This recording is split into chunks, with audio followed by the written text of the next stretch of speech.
You wake up in a bed that isn't yours. Not really.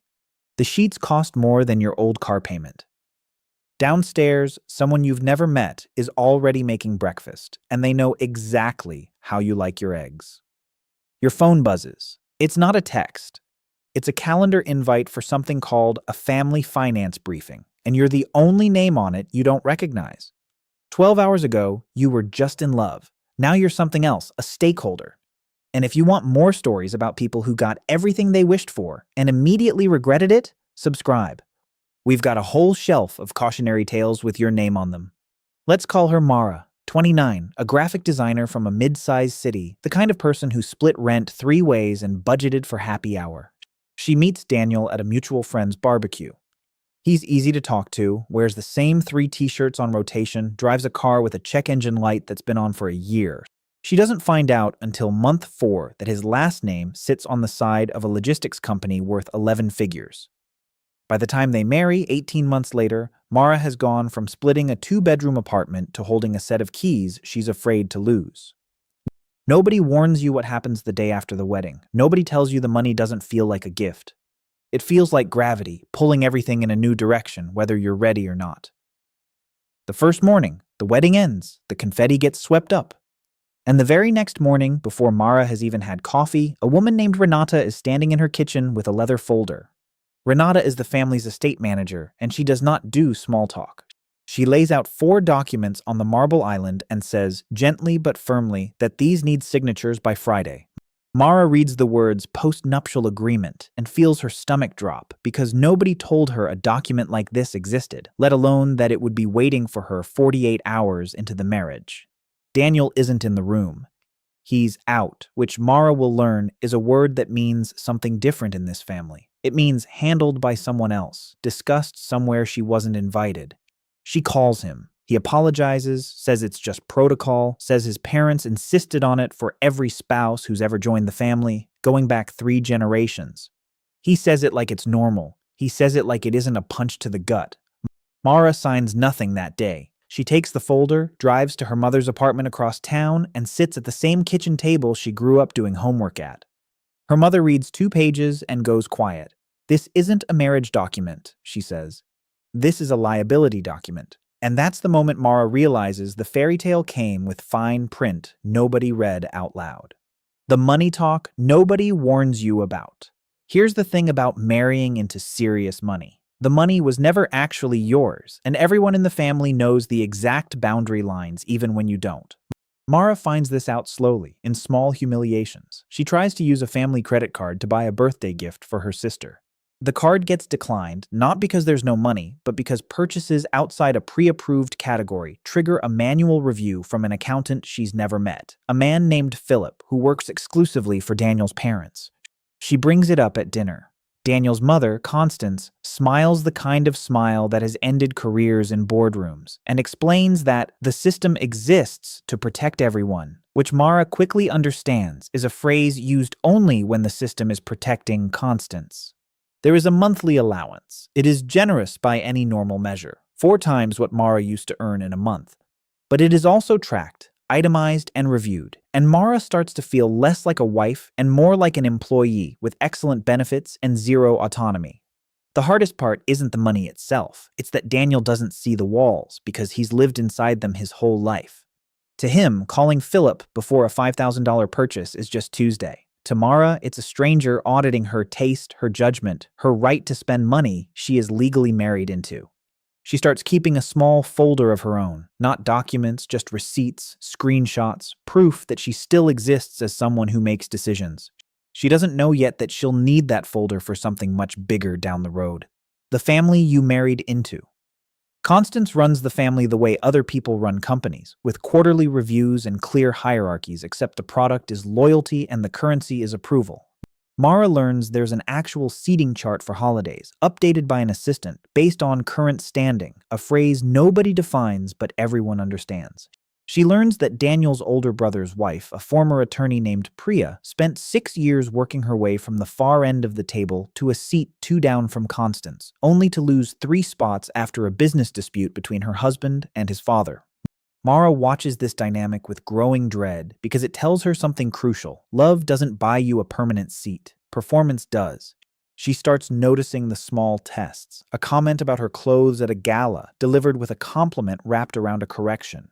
A question about her career, phrased as concern but functioning as a quiet suggestion that maybe design work isn't necessary anymore.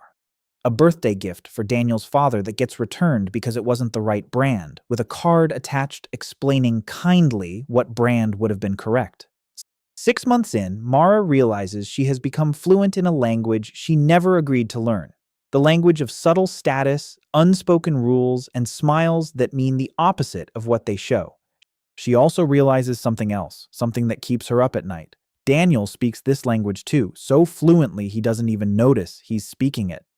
Which means the version of him she fell in love with, the one in the beat-up car, might not have been hiding money from her. He might have simply been on vacation from himself. The friends who disappear. Nobody prepares you for how fast your old life quietly evaporates. Mara's college roommate, Jules, stops texting first, not out of malice, but out of a strange, unspoken awkwardness, the sense that Mara's world has become too large to invite Jules into, without it feeling like charity or performance. Group chats go quiet when Mara mentions a trip to Lake Como. Old friends start prefacing requests with, "I know this is nothing to you now," a sentence that lands like a slap every single time. At the same time, new people appear.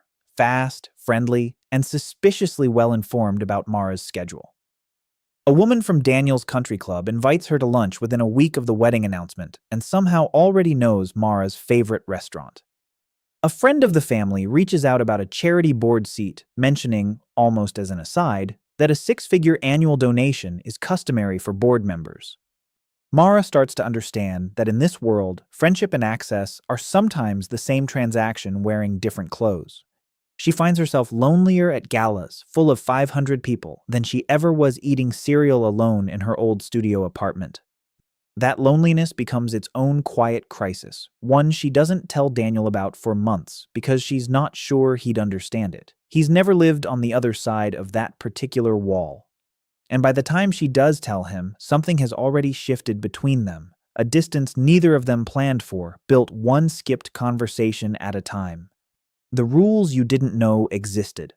There's a moment around month 8 when Mara finally understands the real architecture of the world she's married into. It happens at a family shareholders meeting she wasn't supposed to attend, but does because Daniel forgets to tell her it's private.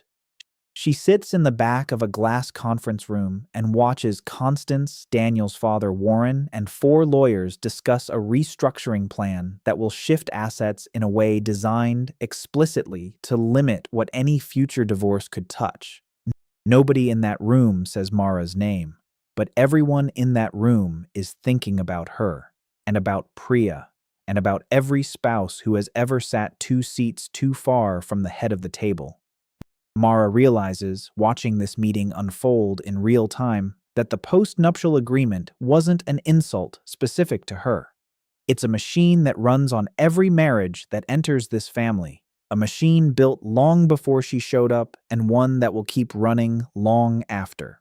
She leaves the meeting and doesn't tell Daniel she was there. Instead, she calls a lawyer of her own. Not one from Philip's approved list, but one she finds herself, someone with no connection to the family at all. It's a small act, quiet and private, but it's the first decision Mara has made in this marriage that belongs entirely to her, and it terrifies her how good that feels.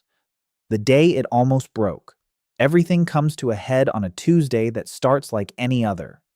Daniel comes home late from a board dinner, distracted, and casually mentions that his parents think it might be cleaner for Mara's name to come off a joint account tied to a family trust, just as a formality, just for tax purposes. Mara asks who suggested this. He says Philip did.